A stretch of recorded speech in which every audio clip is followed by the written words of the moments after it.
I've got 10 things Indian and fusion wedding guests secretly hate that I want to share with you guys.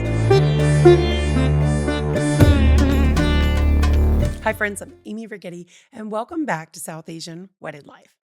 Let's talk about something that no one really says out loud, but after 20 years of photographing weddings, being in the middle of the guest chatter, listening to the whispers at the dinner tables, and catching side eye in the crowd, I've learned that there are at least 10 things guests hate at weddings. And not just any weddings, but South Asian and fusion weddings, the big, beautiful multi-day celebrations that we all love, but sometimes, let's admit it, can drive people absolutely crazy. Now, this isn't to shame anyone. Weddings are huge productions and families are juggling a million details and no one gets everything perfect. But if you can avoid even a few of these 10 things, you'll give your guests a better experience, your family's less stressed, and honestly, you'll walk away with a smoother, more joyful wedding. So today we're diving into the top 10 guest complaints I've witnessed personally firsthand, what's really going on behind those polite smiles, and how you can fix them before they ruin your vibe. Ready? Let's go. Number one, hands down, is waiting. Guests hate waiting. Waiting between the ceremony and the reception, waiting for the bride and groom to finish outfit changes, waiting for photos to be done. I can't tell you how many times I've seen aunties and uncles literally nodding off at cocktail hour because they've been left standing around for 3 hours with absolutely nothing to do. I remember one wedding where the ceremony ended at 11 a.m., but the reception didn't start until 7 p.m. No food, no activities, no transportation, just see you tonight. Guests scattered into the city with their saris and sherwanis trying to find lunch. And by the time they came back, they were exhausted, cranky, and honestly not in a party mood anymore. And here's the takeaway. Don't leave your guests stranded. If there's going to be a long gap, provide hospitality room, casual lunch, a shuttle to a local attraction, or at least communicate clearly. Guests don't expect perfection, but they do expect to be considered. And you don't want people talking about you being cheap. So, yeah, just take it as a word of advice. The second thing that I want to tell you guys about is food is the love language of South Asian weddings. And when it goes wrong, guests will absolutely never forget it. The number one complaint is cold food or running out of food. I once watched a line of like 200 people go through the buffet line only to get in the front and hear paneer's finished. Sorry. Not a good look, especially if they're completely vegan.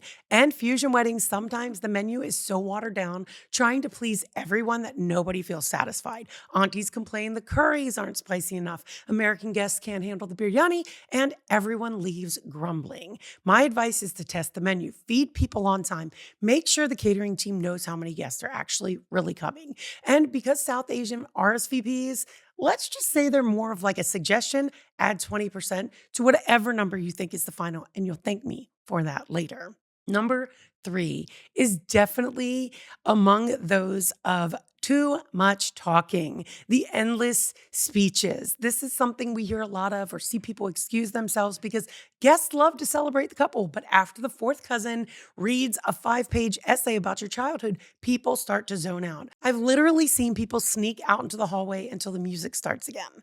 This would be my pro tip. Keep the speeches short, sweet, limited to a few meaningful voices, 2 minutes per person, maybe 3 guests. Remember the heartfelt words and not the length. So you'll thank yourself when you're not still clinking glasses at midnight trying to get through your program. Number 4 on my list of things that I absolutely feel that guests at our events hate is when South Asian weddings often pack hundreds of people into a ballroom or a backyard or even a tent.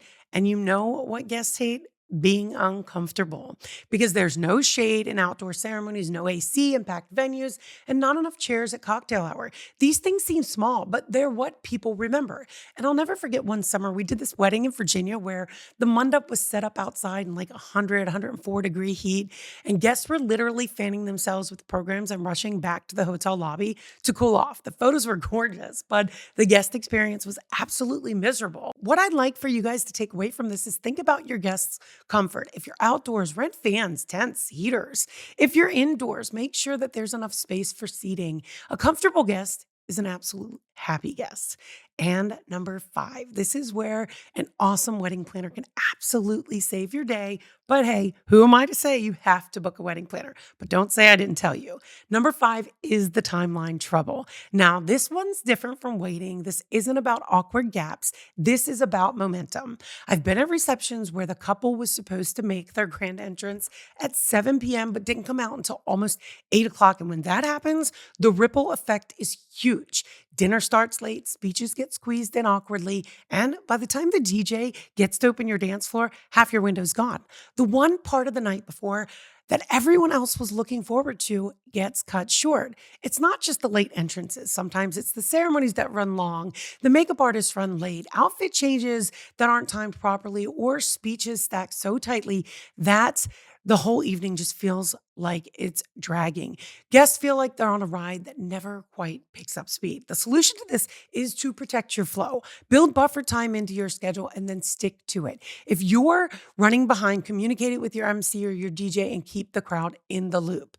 Guests are forgiving when they feel included. And if cocktail hour really does need to stretch, balance it. Refresh the food, rotate the entertainment, or break it up with interactive elements. That way it feels like part of the celebration and not just this endless stall. Remember this, a wedding isn't a checklist of events. It's an energy curve. And if the momentum dips too low, it's nearly impossible to bring it back. Protect your timeline and protect your dance floor, your memories, and your guests' energy. Here we are already at number six. Man, I feel like I flew through these. Listen, I love a wardrobe change as much as anyone, but South Asian weddings are fashion shows. The colors, embroidery, and the sparkle is absolutely breathtaking. But when you disappear for an hour and you leave your guests twiddling their thumbs, that's when it becomes a problem. I've seen couples do 3 or 4 outfit changes in one evening. While it makes for stunning photos, it makes for restless guests. My advice is to plan changes strategically and keep at least one major event moving while you're gone. Otherwise, your guests just feel like they're watching the world's longest intermission. And here we are at number seven. Oh my goodness, let's talk about the bar. Nothing divides a South Asian wedding crowd faster than alcohol. Some families serve it freely, others ban it entirely, and sometimes it's stuck in the corner where no one can find it. Guests hate confusion and they hate cash bars even more. If your wedding includes alcohol, be clear about it. If it doesn't, offer something fun and creative like mocktail stations, specialty lassies, or flavored lemonades. Guests don't care if you serve alcohol or not. They care if they feel considered. And here's where I'm going to just put a shameless tad bit in here about photos, but I call it the photo bottleneck. And as photographers, it's just one that's close to my heart. The unorganized photo sessions. Guests hate standing in line for hours while every cousin and great uncle gets their moment on stage. I've seen people literally give up and leave without a photo because the process dragged on too long or too many people were taking too many extra pictures. My advice is to plan ahead, decide which family groups matter most and schedule them. Or better yet, hire professionals like the Regetis who know how to organize quick and efficiently. Trust me, you don't want your guests remembering the wedding as the night that they stood in line forever. Okay, guys, while I still have your attention, we're on to number 9 out of 10, and it is an overcrowded or empty dance floor. South Asian weddings are known for epic dancing, but when the floor is so packed that no one can move or so empty because the music is off, guests feel cheated. A great DJ who understands your crowd is everything. And here's my tip. Mix up the music. One Bhangra track, one top 40 hit, and maybe a Bollywood classic, and just rotate them. That way everyone feels included from the teens to the aunties. And last, but definitely not the only one, I can only cover 10 in this or go on and on. It's finally one that I hear constantly, rituals that feel like marathons. Guests respect tradition, but when ceremonies drag on for hours without explanation or understanding, people check out. They don't understand what's happening and they get restless. I once saw a groom's friend whisper, like, what are we even waiting for? After 2 hours of silence under that mandap that they just didn't understand. That's not disrespect. It's just confusion. Solution, have your officiant or your MC explain what's happening in short, simple terms. Guests love to learn. They just don't want to sit in silence wondering why nothing is moving. So now I want to hear from you guys. What's the worst thing you've ever experienced at a wedding as a guest? Was it waiting for hours, bad food, too many outfit changes, speeches that never ended, Drop it in the comments. I want the real stories. And I want for those of you planning right now to know that these comments that people will be leaving are pure gold. They'll tell you what not to do better than any checklist I could ever give to you. So, guys, I want to give you something for your time today. And here is the big takeaway: guests don't expect perfection, they expect consideration. They're going to remember how they felt more than the flowers, the chairs, or even the outfit changes. If you protect their comfort, respect their time, and keep the energy flowing, they'll talk about your wedding for years, and not just because of what went wrong, but because of how much fun they had. And that idea of momentum, it doesn't stop at the wedding. It's the same in marriage and family, in building a life together. Keep the flow, pay attention to the energy, and when something feels off, adjust it before it derails everything.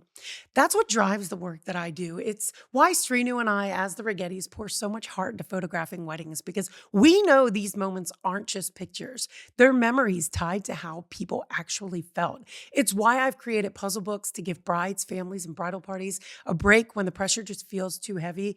It's why Srinu and I co-authored Rituals and Reflections, and why we're working on Rendered and Rehearsed. These aren't just projects, they're lifelines to help you hold on to yourself, your story, your joy. And that's also why SAWL exists, to give you tools, perspective, and a community that actually gets it. So here's what I want you guys to do. I want you to head over to SAWL.life. Yes, it is under construction, but you can already share your email there. It's not going to be sold nor shared. It's just how we're going to keep everybody connected. If you guys are listening to this on a podcast, when you have time, subscribe to my YouTube channel at Amy Regeti, where all the SAWL episodes live in a playlist. Follow along on Instagram at SAWL.life, and please leave a comment here. Tell me, what's the worst thing you've experienced as a wedding guest? Or what's the one thing you dread when you get an invitation? Or better yet, if you've already planned your wedding and experienced this, share those experiences here to help the next girl along. This isn't just about me talking to you. It's about all of us learning from each other. I'm Amy Regeti, half of the Rigettis and the voice behind South Asian Wedded Life. And I cannot wait to see you guys back here for the next episode.